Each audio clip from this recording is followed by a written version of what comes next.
Hello and welcome in. I'm super excited for Wildgate's full release on July 22nd. This game has been an absolute blast and the dev team has done an amazing job. I'll be bringing you tons of tips and tricks, guide videos, gameplay, and maybe even some dev interviews. If you enjoy the content, don't forget to like and subscribe.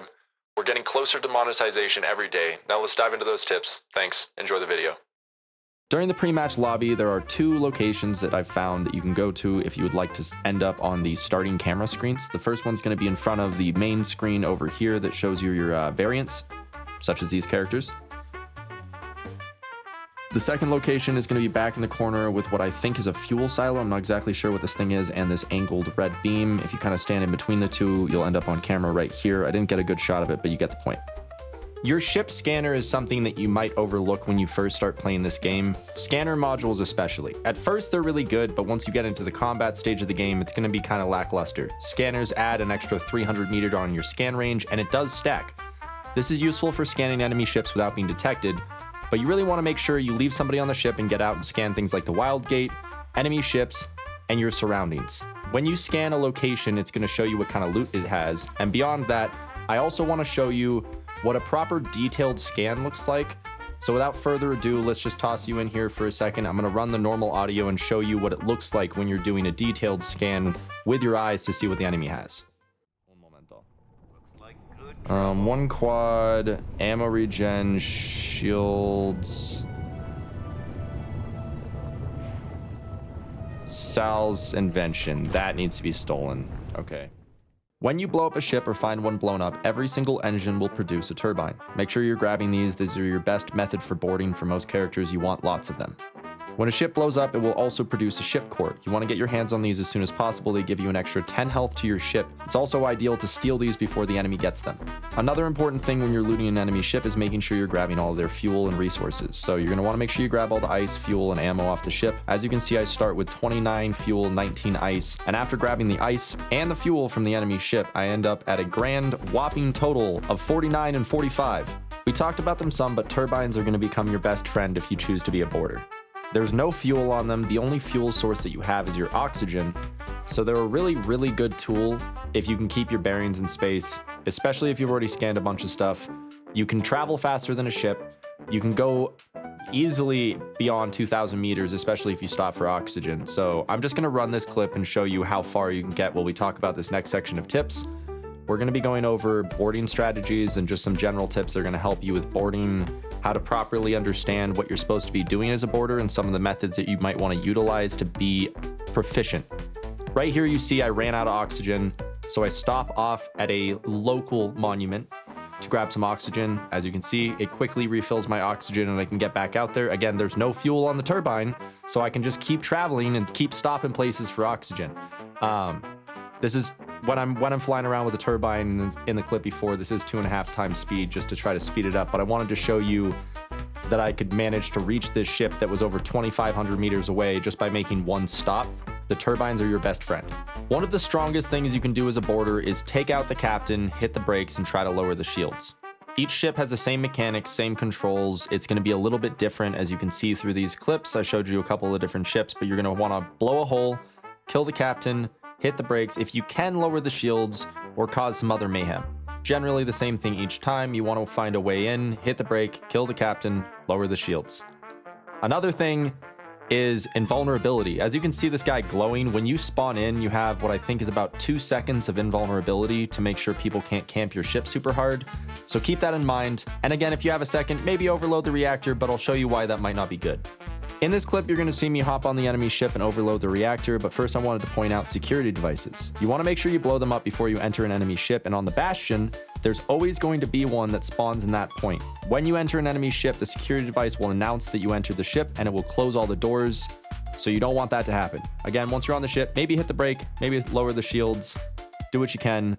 But let's let this clip run. I'll show you what it looks like to overload the reactor and how slow it can be. I think I kill a total of like 8 players during this thing, and I eventually run out of oxygen before the ship overloads.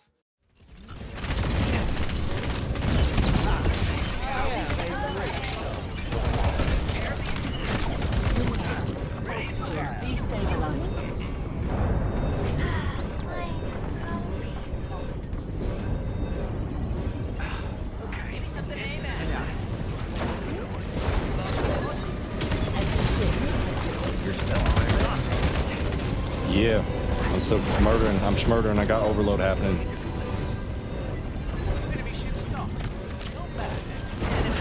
We could run, but that's not.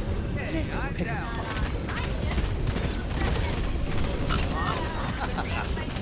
There, the done. Almost took him on board, but we got him. Down with a blast can.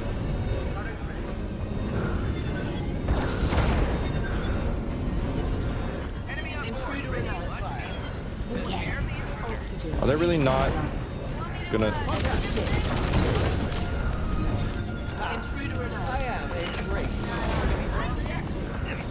Fuck, I have to come home. Damn. If you want maximum boarding distance, Adrian's jump thruster, or whatever it's called, along with the little thruster packs that you can have as a gadget, will give you maximum distance at about 350 to 400 meters depending on ship angles. A boarder's job is sabotage. This can be done in a couple ways. One of the easy ways is reducing damage output by destroying turrets. Another way is to reduce movement by destroying engines and making it so they can't move. You can also go for a cheeky little move like stealing random hardpoints and throwing them off into space. Once you've perfected the art of stealing, you might want to target specific things like ship cores and mega ship cores. Mega ship cores have 30 health like this one and also heal over time, and normal ship cores have 10 health. By stealing one of these, not only are you basically doing that much damage to the enemy's ship, even if they don't have max health, you're also giving yourself an advantage by adding that health or potentially that heal over time to your own ship by stealing that hardpoint. Focus on these. As we were talking about in reference to damage reduction, you can also steal enemy turrets so they can't output as much damage. This can actually be done even if the enemy is on the turret, and this is actually a good way to do it because they have limited range of sight. Another good example of damage reduction is going to be removing certain hardpoints. Specifically, whenever you see a laser ram, you want to try to steal that. This is a good example because this first part of this attempted theft doesn't work out great, but is a good chance to show you that persistence is key. I managed to remove the laser ram on this first attempt, but I get killed before I can portal back to the ship with it.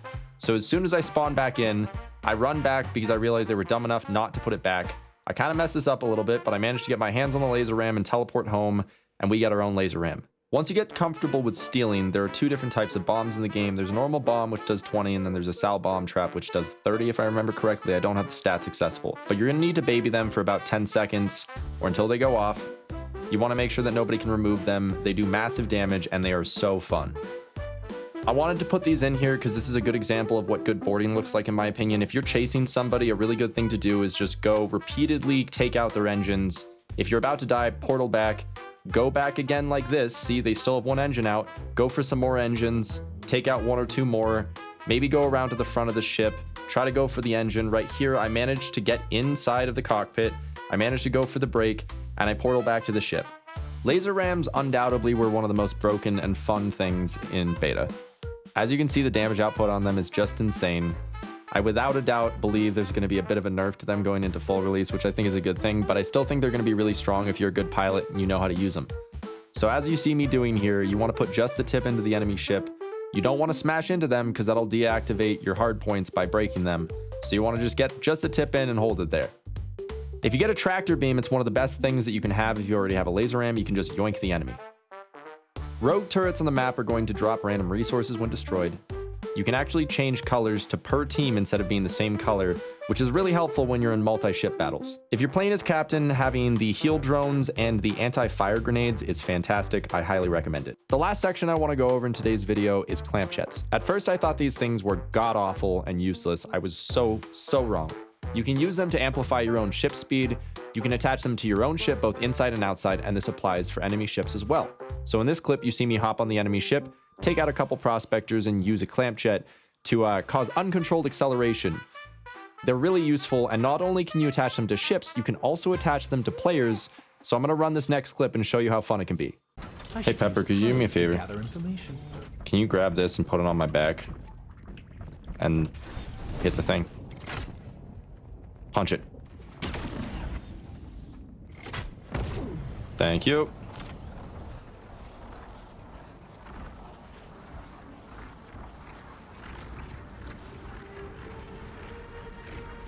Oh, they're coming for us. The Reach Breacher's on their way.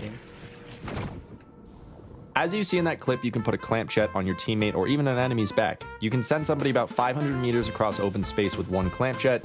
Make sure you utilize these well. They're amazing. Hilariously enough, I get on the enemy ship and they've got clamp jets on board, so I hit those to make them go backwards and steal their vault key.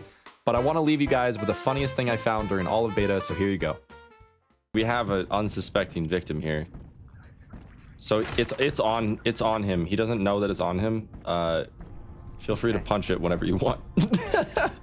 Yeah, so second. He's trying to recall. Hey, there's the Wildgate. Hey, there's the Wildgate. I think my shit's bugged. What do you mean? But I got a surprisingly good feeling about this place. I think I'm fucked. My shit's fucked up.